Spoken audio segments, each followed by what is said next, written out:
नमस्कार दोस्तों, आप सभी का साइन पे में स्वागत है। मेरे पास में एक एचपी कंपनी का लैपटॉप है जिसकी हार्ड डिस्क खराब हो चुकी है, इसीलिए मैं इसे रिप्लेस करने जा रहा हूँ। लेकिन इसमें एक न्यू हार्ड डिस्क ना डालते हुए मैं एक एसएसडी इसमें इंस्टॉल करने जा रहा हूँ, जिससे इस लैपटॉप की जो परफॉर्मेंस और स्पीड है वो इंक्रीज हो जाएगी। अगर आपके लैपटॉप की भी हार्ड डिस्क खराब हो चुकी है या फिर आप जस्ट इसे अपग्रेड करके इसमें एक एसएसडी डालना चाहते हैं तो आप इसे बड़े ही आराम से अपने घर पे कर सकते हैं। आपको कुछ एक चीज़ों की जरूरत पड़ेगी।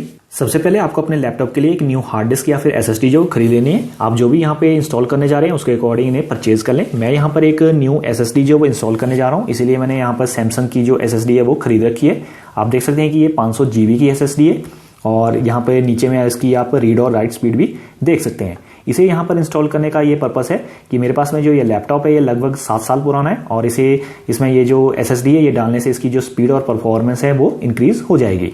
अगर आपके पास में भी कोई पुराना लैपटॉप है तो उसमें भी आप एक एसएसडी इंस्टॉल कर सकते हैं, जिससे उसकी जो स्पीड और परफॉर्मेंस है वो अच्छी हो जाए। मैं यहाँ पर सैमसंग की यूज़ कर रहा हूँ, ये कोई ब्रांड प्रमोशन नहीं कर रहा हूँ मैं यहाँ पे। आप चाहे किसी भी और कंपनी की जो एसएसडी है वो यूज़ कर सकते हैं। मैं आपको कुछ एक अच्छी कंपनी की जो एसएसडी और हार्ड ड्राइव्स हैं उनकी लिंक जो डिस्क्रिप्शन में दे दूंगा, आप उन्हें चेकआउट कर सकते हैं। इसके अलावा आपको एक पेन ड्राइव चाहिए होगी जो कि कम से कम 8 GB की होनी चाहिए। इसमें आप विंडोज़ ऑपरेटिंग सिस्टम की जो फाइल्स हैं वो डाल के रख लें, ताकि बाद में आप अपने लैपटॉप में एक न्यू ऑपरेटिंग सिस्टम जो है इसके जरिए इंस्टॉल कर सकें। और साथ ही में आपको कुछ इस तरह का जो स्क्रू ड्राइवर सेट है वो चाहिए होगा, जिससे आप अपने लैपटॉप को ओपन करके इसमें न्यू हार्ड डिस्क या फिर एसएसडी जो वो इंस्टॉल कर सकें। और एक कुछ इस तरह का कार्ड चाहिए होगा। आप पुराना एटीएम कार्ड भी यूज़ कर सकते हैं या फिर जो सिम है, सिम कार्ड के साथ में ये मिलता है उसका कार्ड भी आप यूज़ कर सकते हैं। लैपटॉप की हार्ड डिस्क को चेंज करने के लिए आपको इसे ओपन करना पड़ेगा। तो सबसे पहले इसकी जो फ्लैप है उसे बंद कर दें, देन अपने लैपटॉप को जो वो उल्टा करके रख दें। अगर आपके लैपटॉप में एक रिमूवेबल बैटरी लगी है तो सबसे पहले आपको उसे रिमूव कर लेना है। और अगर इसमें रिमूवेबल बैटरी नहीं लगी है तो डायरेक्टली आप इसके जो बैक कवर पे जितने भी स्क्रूज आप देख रहे हैं उन्हें आपको ओपन कर लेना है। तो मेरे केस में यहाँ पर एक रिमूवेबल बैटरी लगी हुई है, तो सबसे पहले इसका जो ये लॉक लगा है इसे स्लाइड करके ओपन कर लेना है, आपको अनलॉक कर लेना है। ये अनलॉक हो चुका है। अब इसका जो ये क्विक रिलीज वाला यहाँ पर बटन है इसे आपको स्लाइड करना है और इसके बाद में जिससे वो बैटरी है उसे बाहर की तरफ को खींच लेना है। इस तरह से आपकी जो लैपटॉप की बैटरी है वो बाहर निकल आएगी। इसके बाद में आपको स्क्रू ड्राइवर सेट से जो वो बिट सिलेक्ट कर लेनी है अपने इन स्क्रूज के अकॉर्डिंग। और ध्यान रखिएगा कि कुछ एक लैपटॉप्स के जो ये स्क्रूज हैं इनकी लेंथ छोटी और बड़ी आती है, तो याद रखिएगा कि कौन सी जगह से आपने बड़ी लेंथ वाला स्क्रू ओपन किया है और कौन सी जगह से आपने छोटी लेंथ वाला स्क्रू ओपन किया है। तो मैं अभी अपने लैपटॉप के जितने भी यहाँ पे स्क्रूज मुझे दिख रहे हैं इन्हें ओपन कर लेता हूँ।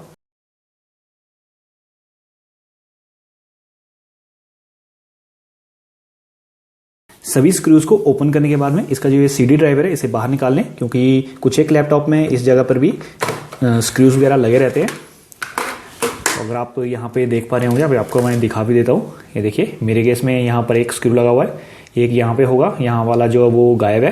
तो ये जो स्क्रू है ये भी आपको ओपन करना पड़ता है, तो मैं इसे ओपन कर लेता हूँ। आप देख सकते हैं कि ये बाकी स्क्रूज से काफ़ी अलग सा स्क्रू है, तो इसे ओपन करना बिल्कुल मत भूलिएगा। इसके बाद में आपको लैपटॉप को जो है वो पलट के सीधा कर देना है और इसका ये स्क्रीन ओपन करनी है और अपना जो कीबोर्ड है वो चेक करना है कि ये रिमूवेबल कीबोर्ड आपका कीबोर्ड है या फिर ये फिक्स्ड कीबोर्ड है। अगर ये रिमूवेबल कीबोर्ड है तो इसके नीचे में भी आपको कुछ एक स्क्रूज देखने को मिल सकते हैं, जैसे कि मेरे केस में ये रिमूवेबल कीबोर्ड यहाँ पे लगा हुआ है। तो इसे ओपन करना पड़ेगा पहले हमें। तो इसे जो आपको यहाँ पर साइड से ओपन करना पड़ता है। ऊपर की साइड में हमेशा इसमें कुछ एक क्लिप्स वगैरह लगे रहते हैं, तो इसे आपको ऊपर की तरफ से बहुत ही जेंटली आपको इसे प्राई ऑफ करना है।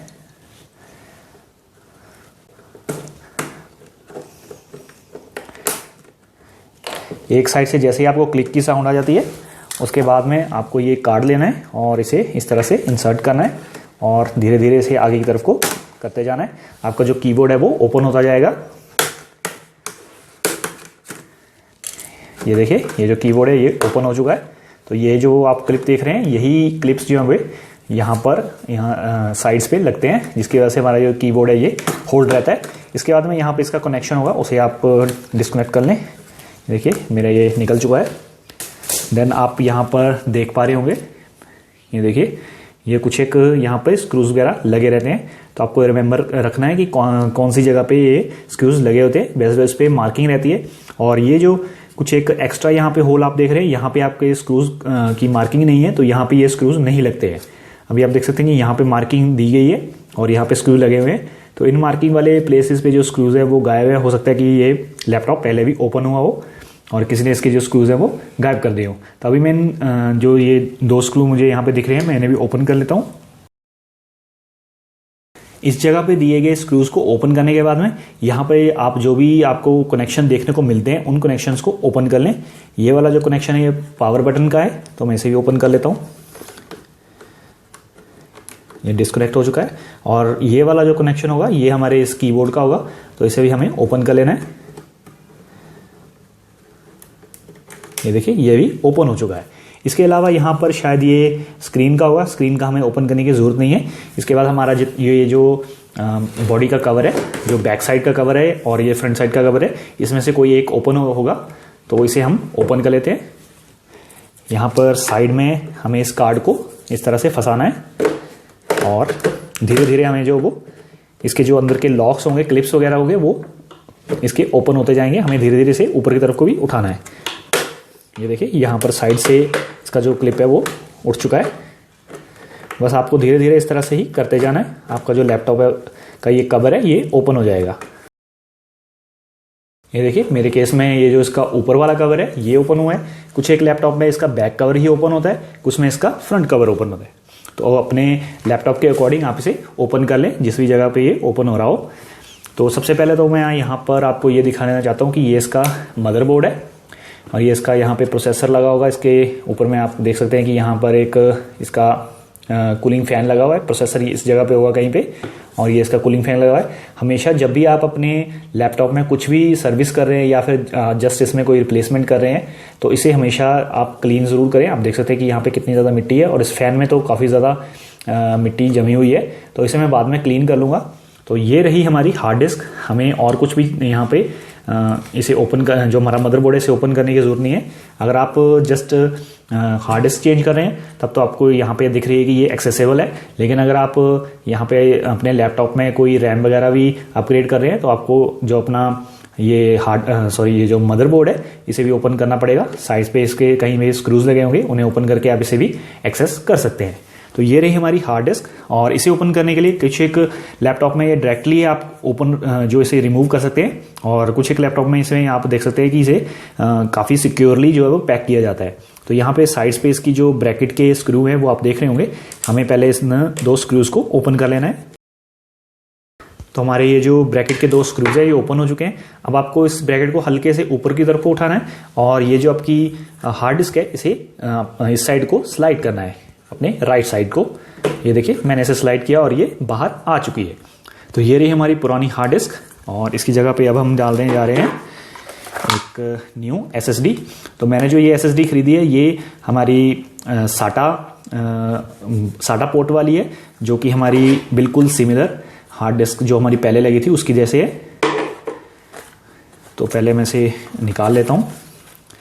आप जब भी एक न्यू हार्ड डिस्क या फिर एक SSD खरीद रहे हैं तो हमेशा ध्यान रखें कि यहाँ पे कुछ एक सील्स लगी रहती है, जैसे कि मेरे केस में यहाँ पे लगी थी, मैंने इसे काट दिया है। तो ध्यान रखें कि अगर ये जो सील्स है ये कटी हुई मिलती है तो आपको वो प्रोडक्ट नहीं लेना है, आप उसे तुरंत जो रिप्लेस करवा लें। अगर आपने ऑनलाइन खरीदा है तो उसे वापस कर दें। इसके बाद में ये आपको इसकी गाइड मिल जाती है।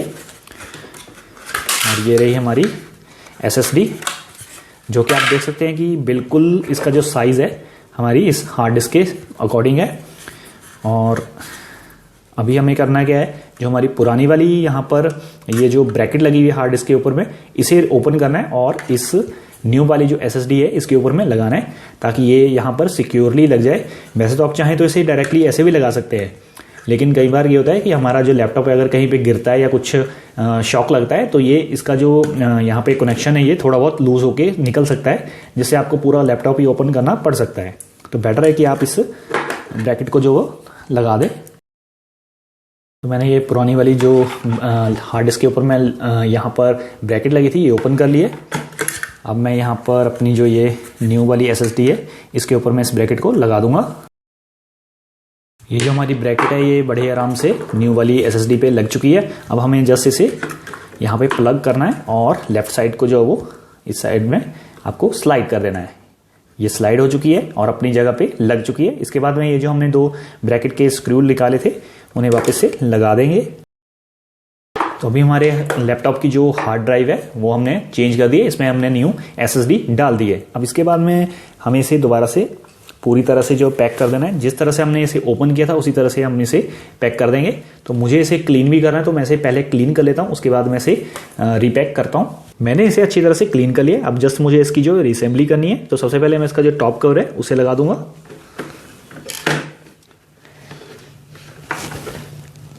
इसे प्रॉपर्ली अपनी जगह पे बिठा के उसके बाद में आपको इसे हल्के हल्के हाथों से जो वो प्रेस कर देना है।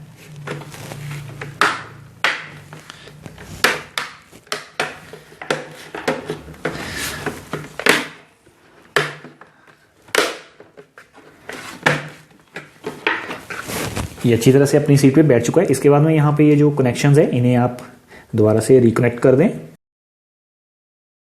इसके बाद में इस जगह से हमने जो स्क्रूज ओपन किए थे उन स्क्रूज को दोबारा यहाँ पे लगा देंगे। इसके बाद में आपको इसका जो कीबोर्ड है इसे वापस से लगा देना है। तो सबसे पहले इसका जो ये वायरिंग कनेक्शन है ये कर लें। इसका ये कनेक्टर है, इसमें इसकी वायर को लगा के इसे कनेक्ट कर लें। ध्यान रहे कि ये अच्छी तरह से ही लगा हो, नहीं तो आपको इसे दोबारा से ओपन करना पड़ सकता है। इसके बाद में इसे ऊपर की तरफ से पहले इस तरह से आपको रखना है, देन इसे अपनी पोजीशन पे रख देना है और ऊपर की तरफ में आपको इसे हल्के से प्रेस करते जाना है। आपको जो क्लिक की साउंड आई, यहाँ पे क्लिक की जो साउंड है वो सुनाई देगी, जिसका मतलब है कि ये अपनी जगह पे जो ये क्लिप है वो अच्छी तरह से लग चुका है। आपको पूरी तरह से यहाँ तक करना है।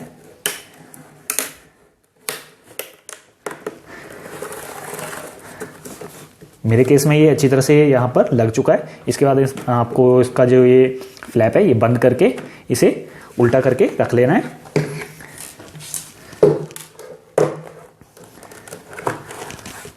इसके बाद में जहाँ पे हमारी सीडी ड्राइव लगनी है और उस जगह से हमने जो ये एक स्क्रू निकाला था, इस स्क्रू को हमें जो वापस से उस जगह पे लगा देना है। तो मैं इसे जल्दी से लगा लेता हूँ। देन हमें इसकी जो ये सीडी ड्राइव है ये वापस से अपनी पोजीशन पे इसकी जो है वो डाल देनी है। देन यहाँ पे जितने भी हमने स्क्रूज ओपन किए थे उन सभी स्क्रूज को जो आपको वापस से लगा देना है। सभी स्क्रूज को लगाने के बाद में इसकी जो हमने बैटरी निकाली थी उस बैटरी को जो वापस से यहाँ पे लगा देंगे। देन बैटरी का जो लॉक है उसे इस तरफ को स्लाइड करके इसे लॉक कर दें। आपका जो लैपटॉप की हार्ड डिस्क है वो कंप्लीटली यहाँ पे हमने रिप्लेस कर दी है। अब जैसे इसमें हमें जो वो विंडो ऑपरेटिंग सिस्टम जो है वो इंस्टॉल करना है। जिस पेन ड्राइव में आपने विंडो ऑपरेटिंग सिस्टम की फाइल डाल रखी है उसे अपने लैपटॉप में लगा दें। देन अपने लैपटॉप को जो वो ऑन कर लें। ये ऑटोमेटिकली जो है वो आपकी पेन ड्राइव से बूट होगा और आपकी जो इंस्टॉलेशन प्रोसेस है उसे स्टार्ट कर देगा। आप देख सकते हैं कि यहाँ पे इंस्टॉलेशन के लिए जो वो ऑप्शन आ चुका है। यहाँ पे आपको सिंपली जो वो नेक्स्ट कर देना है। देन आप यहाँ पर इंस्टॉल नाउ के ऊपर में क्लिक कर दें। अगर आपके पास में की है तो आप की डाल दें, नहीं तो आप सिंपली बाद में डाल सकते हैं। आपको जो भी वर्जन यहाँ पे इंस्टॉल करना है ऑपरेटिंग सिस्टम का उसमें आप क्लिक करके इसे इंस्टॉल कर लें। मेरे पास में अभी विंडो 10 अवेलेबल है, विंडो 11 नहीं है, इसलिए मैं विंडो 10 ही डाल रहा हूँ। देन यहाँ पे एक्सेप्ट करके नेक्स्ट कर दें। इसके बाद में कस्टम का ऑप्शन चूज करके आपके यहाँ पे ये ड्राइव शो हो रही है। जो मैंने इसमें एसएसडी डाली है 500 GB की, वो यहाँ पे शो कर रही है 465 GB। तो आपको जो यहाँ पर जिस भी आपको एक यहाँ पे पार्टीशंस बना रहे हैं, आप पहले ही यहाँ पे ड्राइव्स बना सकते हैं। जैसे आपको C, D, E जितने भी ड्राइव चाहिए उसके अकॉर्डिंग आप बना सकते हैं। कितना स्पेस आपको उसमें रखना है वो भी आप यहाँ पे बना सकते हैं। आप चाहें तो ये बाद में बना सकते हैं, लेकिन आप पहले बना ले तो अच्छा रहता है।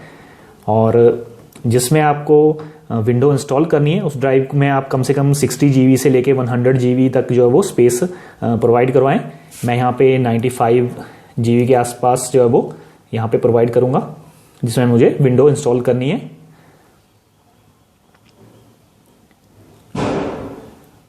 तो ये देखिए ये यहाँ पर सिस्टम में सब कुछ बन चुका है और ये मेरे पास 92 GB की जो मेरी यहाँ पे ड्राइव बन चुकी है। बाकी का मेरा ये बचता है, इसे में मैं अलग अलग ड्राइव्स बना लेता हूँ।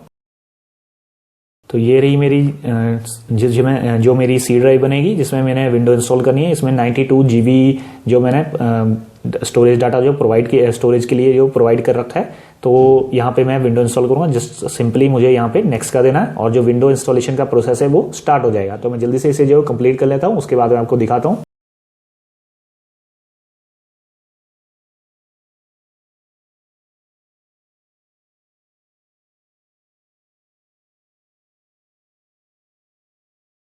तो इस लैपटॉप में जो विंडो है वो इंस्टॉल हो चुकी है। अभी मैं आपको इसका एक बार बूट टाइम भी चेक करवा देता हूँ।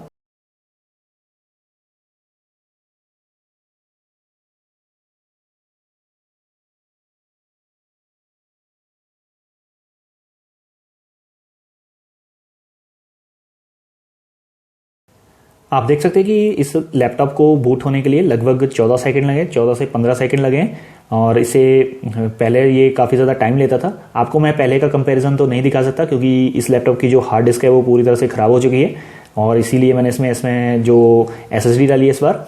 तो कुछ इस तरह से आप भी अपने लैपटॉप में एक न्यू हार्ड डिस्क या फिर SSD डाल सकते हैं। अगर आपको ये वीडियो अच्छी लगी तो इसे लाइक करना बिल्कुल मत भूलिएगा, और ऐसे ही आगे आने वाली वीडियोस देखने के लिए मेरे चैनल को सब्सक्राइब भी कर लीजिएगा। वीडियो देखने के लिए धन्यवाद।